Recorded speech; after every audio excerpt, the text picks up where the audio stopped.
नमस्कार। सबसे पहले आज का जो सबसे अहम मुद्दा है हम उस पर बात करेंगे। आज सुप्रीम कोर्ट में सुनवाई थी जो किसानों के मुद्दे को लेकर। एक तो लोग गलती कर बैठते हैं कि इनको कृषि कानून बता देते। ये कृषि कानून नहीं है, ये कृषि व्यापार से जुड़े हुए कानून हैं। जो खेती के बाद जो फसल मंडियों में आती है तो कृषि तो अलग हुई, वो तो उगाना हुआ। उसके बाद जो पूरी प्रक्रिया है, पूरा प्रोसेस है उसकी तिजारत का, उसके व्यापार का, जिसमें अब दालें, तिल, दलहन और एग्रीकल्चरल प्रोड्यूस भी शामिल हो गए हैं। माने जो फैक्ट्रियां तेल बनाती हैं या अपने अपने पैकेज माल बेचती हैं बड़े बड़े स्टोर्स में, उनको भी किसान मान लिया गया है अब। तो ये जो सुनवाई थी ये खेती को लेकर नहीं थी, ये खेती का जो व्यापार है उससे जो जुड़े हुए मसले हैं उनको लेकर थी। जो एक बात तो हम ये भी मान लें कि आंदोलन अपनी जगह है और ये जो कानून है वो अपनी जगह है। आज सुप्रीम कोर्ट ने जो कहा बहुत ध्यान देने लायक है, उसमें उन्होंने ये स्पष्ट कर दिया कि ये जो आंदोलन चल रहा है ये गैर कानूनी नहीं है, बल्कि उन्होंने कहा कि आप अपना आंदोलन जारी रख सकते हैं। ये आप फैसला करें कि आप वहीं पर जारी रखेंगे जहाँ रख रहे हैं या कोई जगह बदलना चाहेंगे।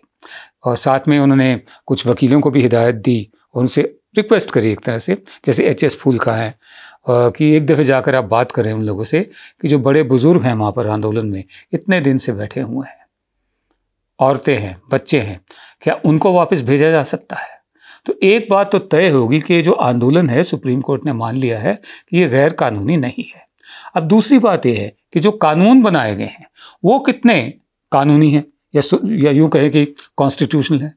इन दो बातों को अलग अलग करके देखिए आप। आंदोलन अपनी जगह है और जो 3 कानून बनाए गए हैं ये अपनी जगह है। पहला तो तय हो गया, सुप्रीम कोर्ट ने मान लिया कि आंदोलन जो है गैर कानूनी नहीं है, जायज़ है, वाजिब है, संवैधानिक हक है। और दूसरा, ये जो कानून बने हैं ये कितने संवैधानिक हैं, इस पर अभी बहस होनी है। और इसकी वजह सीधी साधी ये है कि ये जो कानून है खेती के मुतल्लिक ये तो राज्य सरकार की एक अधिकार क्षेत्र में आते हैं, राज्य सरकारों ने बनाना होता है। केंद्र ने जिस तरह से बनाए और जिस तरह से पास करवाए, जिस तरह से एक मतलब जैसे रफ शॉट एक होता है कि बिना किसान संगठनों की सलाह लिए, किसी की सलाह लिए अचानक से ऐसे कानून ले आए जो किसी ने मांगे भी नहीं थे। और उसके बाद जो संसद में हुआ, राज्यसभा में वॉइस वोट से पास करवा लिया, ऑर्डिनेंस ले आए थे। तो सुप्रीम कोर्ट ने यह भी देखना है कि ये कानून कितने कानूनी हैं, अपने आप में ही कितने संवैधानिक हैं। और ये इस पर जब तक बहस नहीं होती सुप्रीम कोर्ट इन कानूनों को खारिज नहीं कर सकता। इसलिए, लेकिन क्योंकि लगातार देर हो रही है, सुप्रीम कोर्ट ने डांट भी लगाई सरकार को कि आपके बस का नहीं लग रहा, आप हैंडल नहीं कर पा रहे हैं इसे, आप अभी तक इसे कारगर तरीके से हैंडल नहीं कर पाए हैं। और 8 दौर की बातचीत हो चुकी है। तो उन्होंने कहा है कि वो इसके बारे में अपना जो जजमेंट है वो कल सुनाएंगे। इस पर अटॉर्नी जनरल के वेणुगोपाल ने कहा कि इतनी जल्दी क्या है। तो सुप्रीम कोर्ट ने कहा आप हमें लेक्चर मत दीजिए, इतनी देर हो चुकी है, लोग मर रहे हैं, हम नहीं चाहते कि बेगुनाहों का खून और उनके जख्म, इसका आरोप हम पर आए, इनका खून के दाग जो हैं हमारे हाथों पर आए।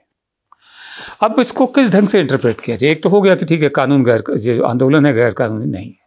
दूसरे, उन्होंने कह दिया कि हम कल जजमेंट दे देंगे। अब जजमेंट क्या आती है? अगर तो कोई कमेटी बनाने की जजमेंट आती है तो इसका मतलब ये है कि बात ठंडे बस्ते में चली गई और किसान अपना धरना प्रदर्शन करते रहें, प्रोटेस्ट करते रहें। 15 तारीख की जो मीटिंग होनी है सरकार और किसानों के बीच, उसका औचित्य, उसकी प्रोप्राइटी, उसका मतलब क्या रह जाता है, उसमें से क्या निकल कर सामने आता है। और बाकी इतना तय है कि ये कानून कितने संवैधानिक हैं, कॉन्स्टिट्यूशनल है, इसको लेकर सरकार ज़रा कमज़ोर है, जैसे मैंने पहले आपको बताया, क्योंकि ये राज्यों के अधिकार क्षेत्र में आता है। अब सिर्फ इतना ही है कि कमेटी के नाम पर और लंबी बात टलती ना जाए, या तो इसे टाइम बाउंड किया जाए या सुप्रीम कोर्ट कल ऑर्डर दे दे। क्यों? कानून जो बनते हैं वो सुप्रीम कोर्ट नहीं बनाती है, कानून तो संसद बनाती है। तो ये क्या आदत है कि मतलब कानून बना दो, थोप दो, पास करवा लो किसी तरीके जैसे भी हो, और उसके बाद जब बात बढ़ जाए तो मामला सुप्रीम कोर्ट में चला गया।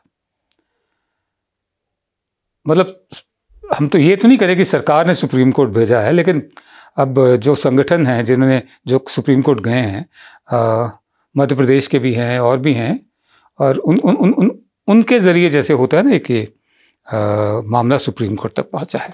जो यहाँ धरना दे रहे हैं यूपी के किसान हैं, पंजाब के हैं, हरियाणा के हैं, उत्तराखंड के हैं, मध्य प्रदेश, राजस्थान, इनकी जो यूनियंस है, इन्होंने ना कभी कहा था कि ये कानून बनाइए, ना ये कोर्ट गए, ना ये कोर्ट जाना चाहते हैं। वी ओनली होप, हमें सिर्फ उम्मीद है कि वो खामखा के शिकार ना बने, they don't become victims of the unnecessary. Bird flu, Covid का कहर अभी चल ही रहा है, वैक्सीन आई ही नहीं है, आने वाली है कि बर्ड फ्लू शुरू हो गया है। बर्ड फ्लू 9 राज्यों ने हमारे यहाँ कंफर्म कर दिया है, तस्दीक कर दी है कि उनके यहाँ बर्ड फ्लू फैल रहा है। दिल्ली, महाराष्ट्र, उन दोनों ने कंफर्म कर दिया। इससे पहले 7 और राज्य हैं हमारे, उत्तर प्रदेश, केरल, राजस्थान, मध्य प्रदेश, हिमाचल प्रदेश, हरियाणा और गुजरात, उन्होंने पहले ही कंफर्म कर दिया था कि एवियन इन्फ्लुएंजा जिसे बोलते हैं वो वहाँ पर आ चुका है। क्योंकि बहुत बड़ी तादाद में जो चिड़ियाएँ हैं, मुर्गियाँ हैं, कबूतर हुए, जो पंछी हैं, जो उड़ने वाले परिंदे, वो बड़ी तादाद में मतलब मरे हुए पाए जा रहे हैं जगह जगह इन राज्यों में। तो इससे बर्ड फ्लू का खतरा फैलता है। बर्ड फ्लू की शुरुआत हुई थी चीन से ही सन 1996 में, और ये गीज रिपोर्टेड केस था पहला 1996 में। उसके बाद से मतलब दुनिया में जगह जगह ये होते आ रहे हैं बर्ड फ्लू के, और भारत में पहला केस जो आया था बर्ड फ्लू का वो था नंदुरबार, महाराष्ट्र में। अब बर्ड फ्लू के जो है उसकी सबसे बड़ी बात ये है कि एक वायरल इन्फेक्शन है जो ज़्यादातर ये जो परिंदे हैं इनमें होता है, जहाँ उनका इकट्ठा हो, जहाँ इकट्ठी वो रह रही हों, और या झुंड में होती हैं चिड़ियाएँ, तो और तरह तरह की चिड़ियाँ, जिसमें सबसे ज़्यादा हमारे यहाँ तो खैर जो कंट्रोल सिचुएशन होती है मुर्गियों की, उसमें होता है। तो उसमें क्या होता है कि लेकिन इसमें इतनी पोटेंशियल होती है कि ये इंसानों को और दूसरे जानवरों को भी इन्फेक्ट कर सकता है बर्ड फ्लू जो है। इसमें सबसे ज़्यादा जो स्ट्रेन है वो सीवियर रेस्पिरेटरी डिजीज़ चिड़ियों में पैदा करता है, H5N1। वही रेस्पिरेटरी डिजीज़ जो सांस लेने की तकलीफ है, जैसे कोविड में भी रेस्पिरेटरी जो पूरा ट्रैक्ट है उस पर असर होता है, तो बर्ड फ्लू में भी ये होता है। अब सवाल ये उठता है कि बर्ड फ्लू है तो क्या क्या किया जा सकता है, हम नागरिक क्या कर सकते हैं इससे बचे रहने के लिए। एक तो ये कुछ जानकारी पहले ये कि एक तो चिड़ियों से चिड़ियों को फैलता है, मुर्गियों से मुर्गियों को, कबूतर से कबूतरों को, मतलब आपस में ही फैलता है। दूसरे ये जो इंसान हैं उनको भी इन्फेक्ट कर सकता है, लेकिन तभी इन्फेक्ट करेगा जब हमारी हाइजीन ठीक ना हो। जैसे हमारी मंडियाँ हैं, मुर्गा मंडियाँ हैं, हाँ, और या पोल्ट्री फार्म भी जो होते हैं, मैं बड़े पोल्ट्री फार्म्स की बात नहीं कर रहा जहाँ पूरा ध्यान रखा जाता होगा साफ़ सफाई का, पोल्ट्री फार्म्स हैं, और ये जहाँ मंडियाँ हैं मुर्गियों की, जहाँ इकट्ठ में रहती हैं, उनका एक्सक्रीटा, उनकी बीट, हाँ, उनका पेशाब, सफाई होती है नहीं होती, कैसे होती है, ये देखने की बात है। उसके अलावा लोग उनके संपर्क में आते हैं, उनको उठाते हैं। और फिर जहाँ तक खाने की बात है, मुर्गा या और जो कबूतर खाते हैं जैसे नॉर्थ ईस्ट में, मैंने भी खाया, बहुत स्वाद होता है। बहरहाल तो वो लोग ऐसा जो अंडर कुक्ड अगर हो मीट, इसका कम पका हुआ हो, 70 डिग्री से कम हो, तो पूरे चांसेस होते हैं कि कोई इन्फेक्ट हो सकता है। लेकिन हमारे यहाँ ज़रा 100 डिग्री तक कुक होता है, उससे भी ज़्यादा हो जाता है, तो चांसेस कम होते हैं। फिर भी एहतियात बरतना ज़रूरी है। उसके अलावा जो हवा के ज़रिए भी ये फैल सकता है, वो इस ऐसे कि जो पंखों में अगर वायरस है तो जो डस्ट होती है, मिट्टी होती है और पंख होते हैं जो उड़ती है, तो उससे हवा के ज़रिए भी वायरस फैल सकता है जो इंसानों को लग सकता है। बाकी मैंने आपको बता दिया है, यही है कि एक तो खाना अगर आपको खाना है तो वेल कुक्ड खाएं, अच्छी तरह से पका हुआ हो ये सारा। दूसरे, साफ़ सफाई का ध्यान रखें, एकदम ध्यान रखें, मंडियों में भी, पोल्ट्री फार्म्स में भी, और जहाँ आप जहाँ से अंडे वगैरह खरीदते हो, ख्याल रखें। बाकी तरीका सिर्फ यही है कि इनकी कलिंग कर दी जाए। कलिंग एक यूफेमिज्म कह लेंगे, कलिंग माने मार दिया जाए, इनको बहुत बड़ी तादाद में मार दिया जाए, जो इस वक्त हो रहा है। ये जो राज्यों का मैंने जिक्र किया आपको, उत्तर प्रदेश, केरला, राजस्थान, मध्य प्रदेश, हिमाचल प्रदेश, हरियाणा और Gujarat. Prevention is better than cure. अपना ध्यान रखिए। जो मैंने कुछ बातें बताई है बर्ड फ्लू की, ये ज़रूरी थी बताना, इसलिए आपसे शेयर की है। रोज़ की तरह शो का समापन एक कविता से। आज की कविता किसने लिखी है हम नहीं जानते, लेकिन हमें ये मिली है hindijankari.in से। कवि का नाम नहीं है, जो भी हो उनका धन्यवाद करते हैं। लेकिन ये कविता सुनाने से पहले मैं 55 साल पीछे जाना चाहूँगा। मेरी उम्र थी उस वक्त 11 साल 10 महीने और 11 जनवरी का ही दिन था। मैं कहूँगा रात थी, 12 बज चुके थे। 12 बजे के बाद 11 जनवरी जब हुई तो हम लोग सो रहे थे। सन 65 की जंग ख़त्म ही हुई थी, तो हमें तो आदत हो गई थी सायरन सुनने की कि अभी हवाई हमला होने वाला है पाकिस्तान की तरफ से। खंदकें बनी होती थी, ट्रेंचेस जिसको बोलते हैं, और हम चले जाया करते थे, ब्लैकआउट हुआ करते थे। तो we got used to it, हमें तो आदत पड़ी हुई थी। तो अचानक 11 जनवरी मतलब 12 बजने के बाद ना बज चुके थे, मतलब 11 तारीख हो चुकी थी, रात को फिर से सायरन बजने शुरू हुए। हमने कहा शायद फिर से हमला होने की कोई आशंका है। हमने रेडियो लगाया फ़ौरन, उस वक्त और तो कुछ होता नहीं था। तो रेडियो पर एक खबर सुनी कि हमारे तत्कालीन प्रधानमंत्री श्री लाल बहादुर शास्त्री नहीं रहे, आज उनकी पुण्यतिथि है। उन्होंने नारा दिया था, जैसे कि हम सब जानते हैं, जय जवान जय किसान। आज जवान सीमा पर है, चीन की सीमा पर आज भी, और पाकिस्तान की सीमा पर भी है आज भी, जैसे सन 65 में था। 71 की जंग हो गई, उसके बाद करगिल का वो एक हुआ, एक ख़ास इलाके में पाकिस्तान के साथ आमना सामना। सन 62 के बाद अब चीन से एक बार फिर हम आमने सामने हैं। तो जवान आज भी सीमाओं पर है और किसान दिल्ली की सीमाओं पर है। किसान अपने हिसाब से संघर्ष कर रहा है। किसानों के बेटे जवान सीमाओं पर हैं और जो जवानों के पिता है किसान, वो यहाँ पर धरने प्रदर्शन पर बैठे हैं। कड़कड़ाती, एकदम चिलचिलाती भी नहीं कहेंगे, एकदम हड्डियाँ कपा देने वाली सर्दी में। बहरहाल जय जवान जय किसान जिन्होंने नारा दिया था, उनके लिए मैं एक छोटी सी कविता पढ़ रहा हूँ। मुझे मालूम नहीं कवि कौन है, जो भी है हमारा धन्यवाद। कवि कहते हैं,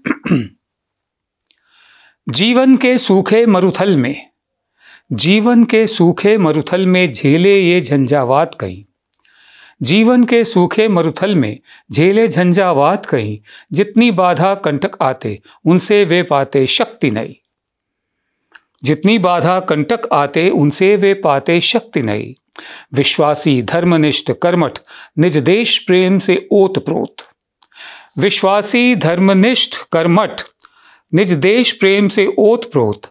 सामर्थ्य हिमालय से ऊंची, सामर्थ्य हिमालय से ऊंची मन में जलती थी ज्ञान ज्योत। थे कद से छोटे से दिखते थे कोटि कोटि जन के प्यारे, थे कद से छोटे से दिखते थे कोटि कोटि जन के प्यारे।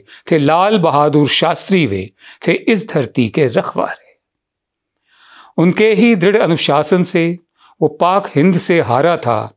जय जवान और जय किसान ये उनका ही तो नारा था।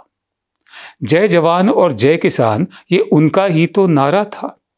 गए ताशकंद में शांति हेतु, गए ताशकंद में शांति हेतु, चिर शांति वहीं पर प्राप्त हुई, चिर शांति वहीं पर प्राप्त हुई। सोया है लाल बहादुर अब, ये खबर वहीं से प्राप्त हुई। सोया है लाल बहादुर अब, ये खबर वहीं से प्राप्त हुई। कोई सरकारी विज्ञापन नहीं, कोई बड़े बड़े फोटोग्राफ्स नहीं, कांग्रेस पार्टी की तरफ से कोई किसी तरह की श्रद्धांजलियाँ ना के बराबर। और इतने बड़े नायक को हमने भुला दिया। क्यों? क्योंकि एक परिवार का कांग्रेस पर कब्जा है। नमस्कार।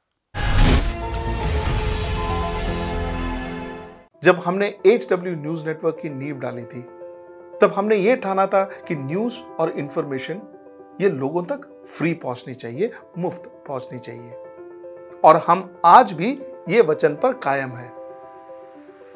पर जैसे आपको मालूम है, न्यूज चैनल चलाने के लिए पैसों की जरूरत है, तो हमको सबको न्यूज फ्री पहुंचाने के लिए कुछ मेंबर्स और कुछ सपोर्टर्स की जरूरत है। जी हां, मेरी आप सबसे गुजारिश कि आप सब HW न्यूज हिंदी की मेंबरशिप को ग्रहण करें।